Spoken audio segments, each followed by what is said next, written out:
Ngayon naman, pumunta tayo kay Thank you Carlos po. Aragon of Mega Kapamilya. Hi! Hello. Congratulations! Oh. Nasabi ni JM na nagbe-baby to ka daw. No! So, JM, baby mo ba si Fiang? Ay! Baby talk lang ang usapan. Anyway. Hindi ako nagbe-baby talk. Oh, Isipin hindi mo daw. naman, yung ganto, magbe-baby talk. No! Latina, no? Anyways, lagi kayong magkasama. Parang halos lahat ng event and project. JM, kaya mo bang mawala si Fiang? Ako na yung sasagot, hindi. Sige. Hindi. Ikaw, Fiang, kaya mo bang mawala si Lang. JM? Ano? Grabe, diretso yung tanong. Hindi, karamihan naman ng projects magkasama kami.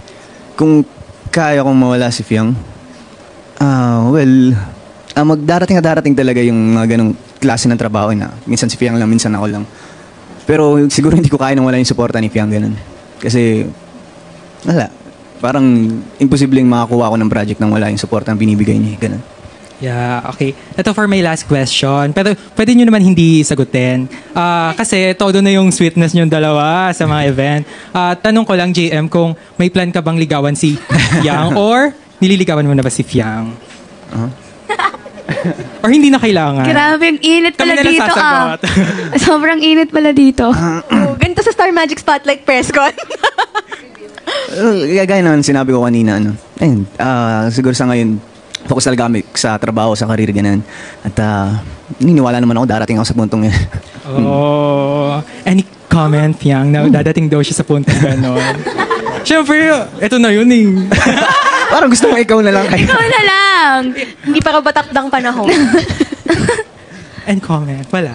Okay. Okay. Yeah, congratulations. Thank and I'll you. see you sa Unforgettable of all. Yes. Thank you, Carlos Aragon of Mega Kapamilya. Alam niyo, nagugulat ako. Diretso kayo sumagot, no? Grabe. Okay, now from Facebook. Ito naman from Gail Austria. What is one habit of JM or Fiang that makes you smile? So, sa each other. Habit mo, habit niya that makes you smile. Habit, so ibig sabihin, ano to, laging ginagawa. Ganon. Ano mga lagi niyang ginagawa na napapangiti ka?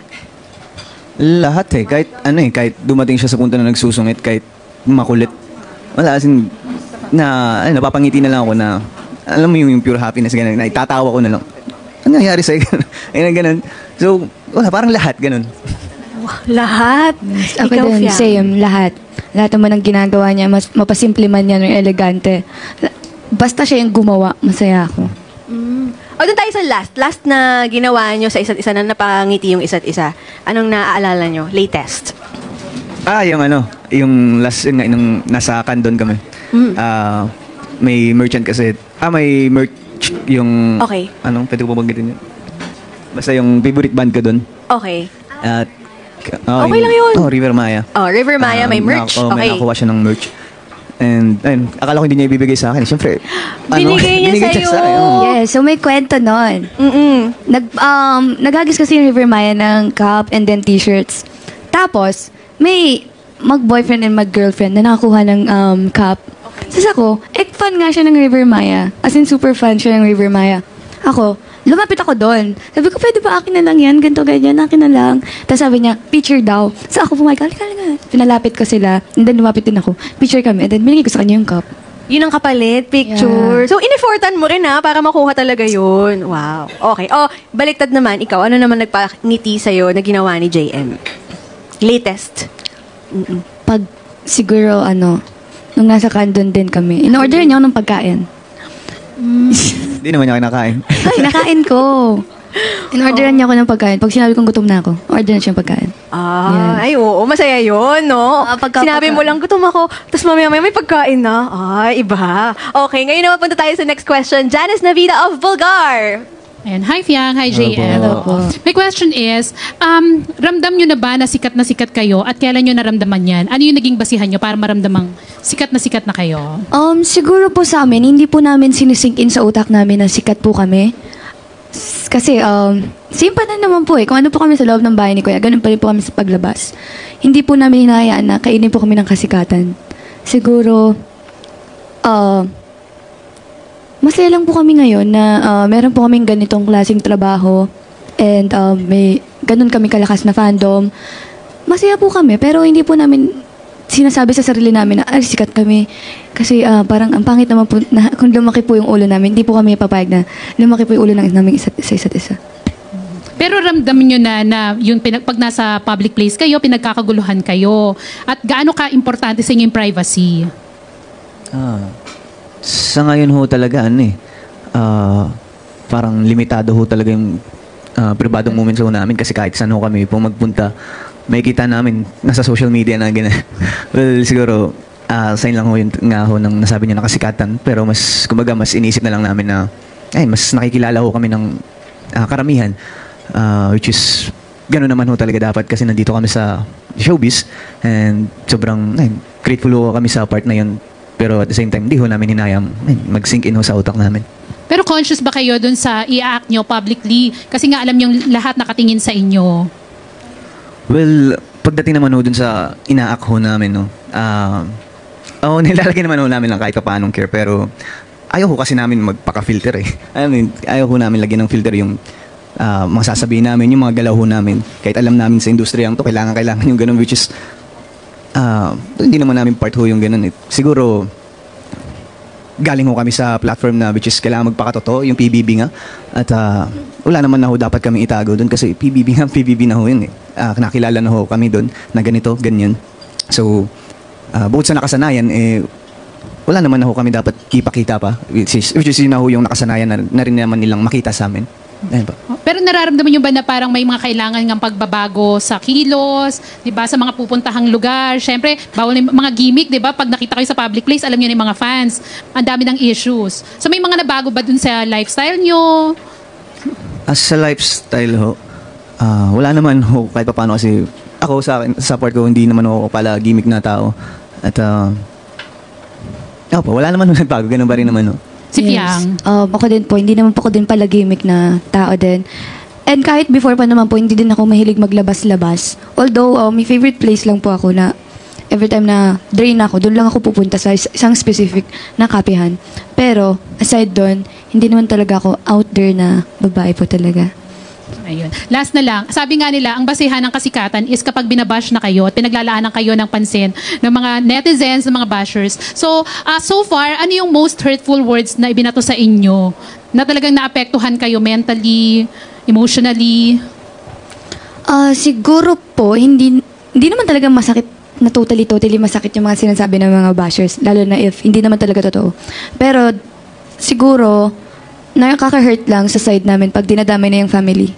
Kasi ibang usapan na yung pag dinamay mo yung family mo eh.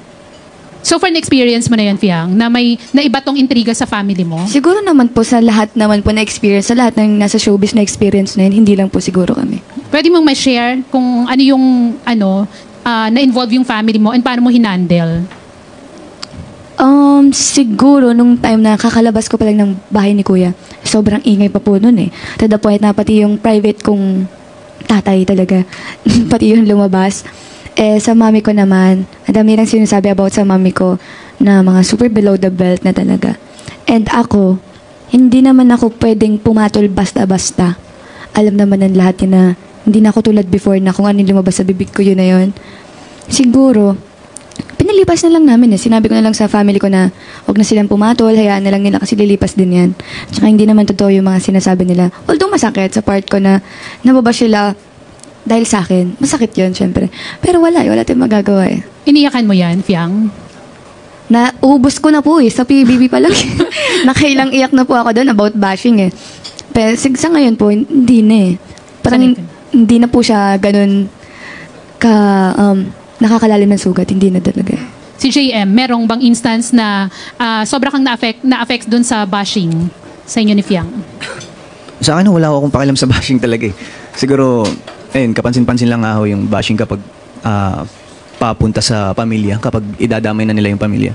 Kasi pattern na ho yun ng mga bashers eh. Kapag wala silang magawa sa'yo, yung pamilya ho yung idadamay, which is yun yung hindi maganda. Yun po yung below the belt na ako yung nandito sa industriya to, bakit kailangan idamay yung pamilya ko, pamilya niya. At hindi ko nakakatawa yung part niya. Walang particular instance na sinangkot yung family mo? Marami. Lalo na ho nung after ko may big noon, marami. Kahit mama ko, kapatid ko, nadadamay na sila. At ayun, though, hindi ko naman ho masisisi kasi galing nga po ako sa PBB. Madadamay at madadamay ho sila. So, ayun, wala naman ho akong ginawa. Sinabi ko lang na ayun, kumalma lang ho sila mama, sila mga kapatid ko, na wag ho silang masyadong magpaka-involved kasi ayun nga, hindi mawawala ng bashers, lalo't patuloy ho yung ayun, ganitong klase ng trabaho. So, ayun lang. At kahit ano pang sabihin la, sikat kayo. Yun. Thank you, Fiang and JM. Thank you po. Thank you, Miss Janice Navida of Bulgar. And now let's have Tin Bailon of PEP. Hello, JM and Fiang. So, Hello po. Gusto ngayon sa social media yung expectation versus reality. So, ano yung version nyo nun, nung expectation versus reality, nung pumasok kayo sa bahay, din ngayon? Expectation Nyo na wala pa kayo sa showbiz, tapos reality na, ganito pala sa showbiz, ngayon, as present. sa akin,